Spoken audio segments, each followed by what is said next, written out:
selamat pagi anak-anak. Hari ini sesuai dengan janji Miss, kita akan melaksanakan praktikum fisika yaitu bab listrik statis dalam kehidupan sehari-hari. Bagaimana penjelasannya? Simak video selanjutnya. Fenomena keberadaan listrik statis sendiri kita amati dalam kehidupan sehari-hari. Namun, sebelum beranjak ke fenomena tersebut, ada baiknya kita mengulas terlebih dahulu mengenai pengertian dari listrik statis sendiri. Nah, anak-anak, listrik statis adalah kumpulan dari muatan listrik yang jumlahnya tetap atau statis. Sebuah benda dikatakan memiliki daya listrik statis karena ketidakseimbangan muatan listrik pada benda tersebut.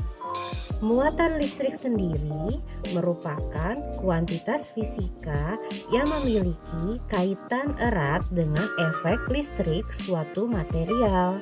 Contoh sederhana fenomena keberadaan listrik statis bisa diperhatikan dalam percobaan sederhana sebagai berikut. Nah, anak-anak bisa menyiapkan alat dan bahan seperti penggaris plastik atau dan sobekan kertas ya yang ada di rumah. Percobaan listrik statis ini bisa anak-anak lakukan dengan cara gosokkan penggaris plastik rambut kering itu dengan rambut kering selama beberapa saat, kemudian dekatkan potongan kertas yang telah disiapkan tadi. Dan apa yang akan terjadi? Mari kita lihat video percobaan-percobaan sederhana yang lain berikut ini yang akan bisa saya jelaskan di next video.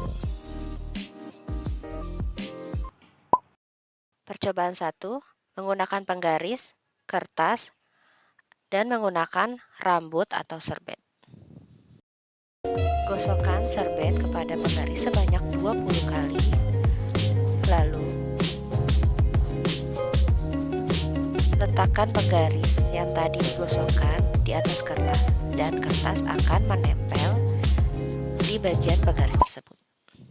Cobaan 2, plastik mika dengan rambut dan menarik kertas.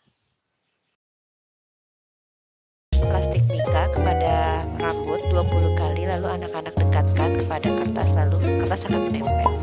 Percobaan 3, balon dengan rambut.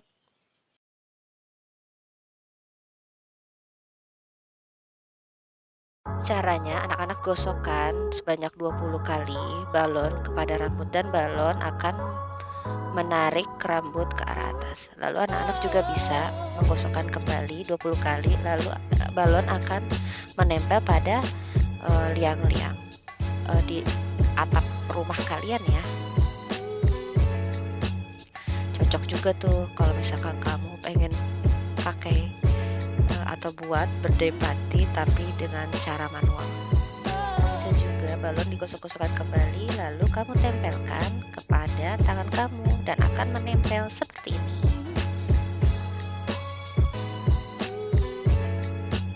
Usahakan baik rambut dan tangan kamu jangan basah ya, agar percobaan ini berhasil. Oke, percobaan keempat, balon digosokkan ke rambut lalu didekatkan ke keran air.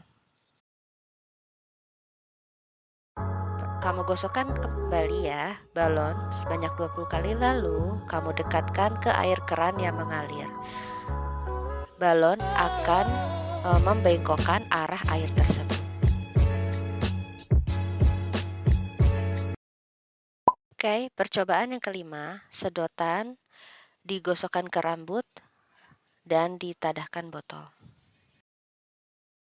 Pertama, kamu siapkan botol yang berisi air dan 2 buah sedotan plastik. Yang kecil aja ya, seperti pada gambar ini. Kemudian, kedua sedotan tadi kamu gosok-gosok menggunakan tangan kamu sebanyak 20 kali.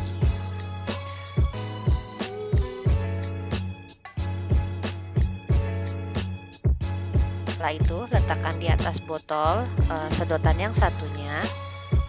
Satunya lagi kamu arahkan ke ujung sehingga dia bisa berputar sendiri seperti baling-baling, karena ada gaya listrik yang dihasilkan di kedua sedotan tersebut.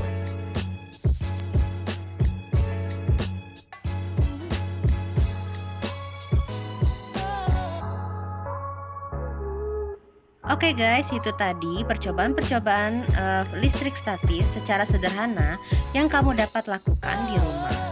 Lalu, bagaimana kesimpulannya? Kita simak video berikutnya ya. Kesimpulannya adalah percobaan 1, 2, dan 3, muatan listrik di penggaris atomika atau balon berubah menjadi negatif sementara rambut atau serbet bermuatan positif, sehingga apabila dicoba didekatkan dengan kertas atau sekalipun rambut, keduanya akan saling tarik-menarik.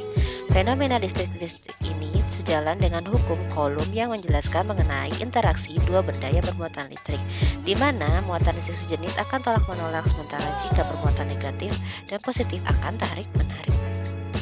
Kesimpulan percobaan 4 dan 5, kenapa air dan sedotan bisa membengkok saat kamu gosokkan rambut ke balon atau sedotan? Bagian-bagian kecil di atom di rambut bernama elektron terkumpul di balon atau sedotan tersebut. Hal ini membuat balon atau sedotan memiliki muatan listrik. Nah, elektron ini bermuatan negatif yang tertarik dengan muatan positif. Oke guys, itu adalah percobaan listrik statis secara sederhana di rumah yang kamu harus lakukan. Nah, untuk itu Miss Elsa tunggu video hasil dari praktikum kamu ya. Sampai jumpa di praktikum-praktikum fisika selanjutnya. Bye-bye.